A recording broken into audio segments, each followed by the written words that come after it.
Hi, my name is Naveen Raghavan, Workplace Relations Advisor for Nika Victoria. At Nika, we will be by your side with advice, guidance, and documentation to help you address the fallout from the Probuild collapse. With the shutdown of Probuild sites across Australia and the announcement that the company, along with WBHO Infrastructure and Monaco Hickey, has gone into administration as an affected employer, which has caused unprecedented disruptions. It is also not clear at this stage when, or even if, pro-build sites will open again. As an employer, you are most likely looking at your options to reduce costs over the coming months to protect your business. In doing so, you may be considering making some of your employees redundant.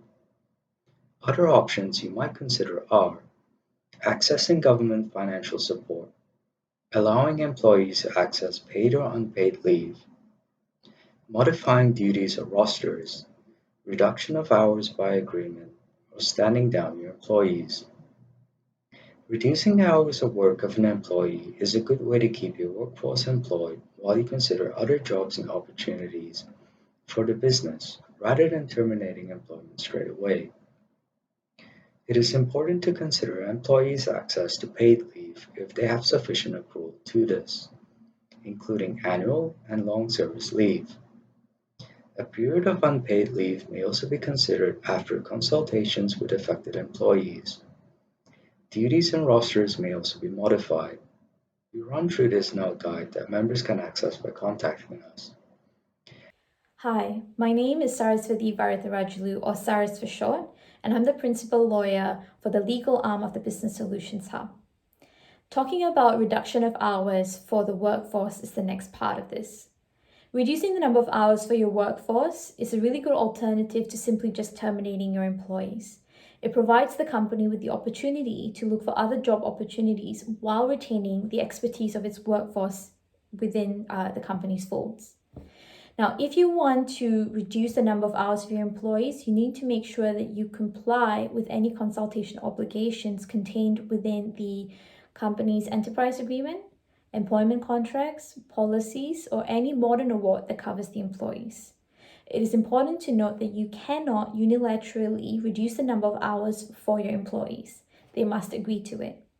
We also recommend discussing with them paid leave entitlements that they have access to for them to use it, or if they don't, whether they want to take unpaid leave. So when discussing reduction in hours with your employees, present all of these options to them, as well as discuss what are some of the other alternatives the company would have to consider should they not agree to a reduction in hours. This could be things like redundancy or stand down if applicable. If you're considering stand down, you need to look at the provisions under the Fair Work Act or any enterprise agreement that your company has. Now, stand down typically takes place where your employees cannot be usefully employed anymore because of a stoppage of work, and the cause for which you as a company or employer cannot be reasonably held responsible for. The next thing to consider is redundancy. So redundancy occurs where a particular job no longer needs to be done, and it's all about the role, not the individual.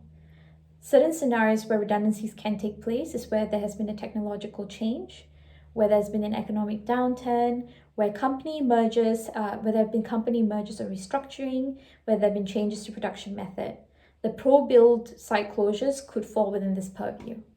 So how do you decide who to make redundant is a very difficult process indeed. The first thing you need to do is understand that redundancy is about the role, not the individual.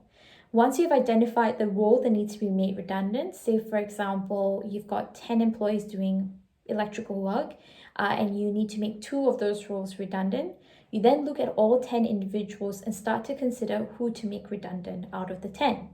To consider these things, the recommended approach and the approach approved by several tribunals is to consider the skills, the experience, the training and performance of individuals compared to the current and future needs of the company. Redundancy payments. Where an employer engages 15 or more employees, an employee's position is made redundant shall be entitled to redundancy pay in accordance with the National Employee Standards and the Fair Work Act. or as provided for in any enterprise agreement that may cover your employees. You must also provide the relevant notice of termination. At Nika, we will be by your side with advice, guidance, and documentation to help you address the fallout from the Probuild collapse. You will find a number of important templates on the Business Solutions Hub that are correctly worded in accordance with legal responsibilities. You only need to populate these with the relevant employee name and details.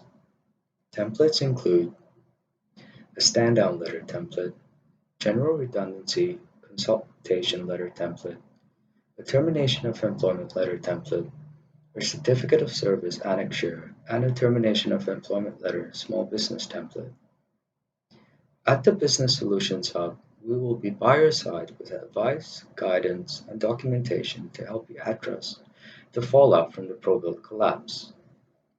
The Workplace Relations team can be contacted via info@businesssolutionshub.com.au or on 1300 445 687.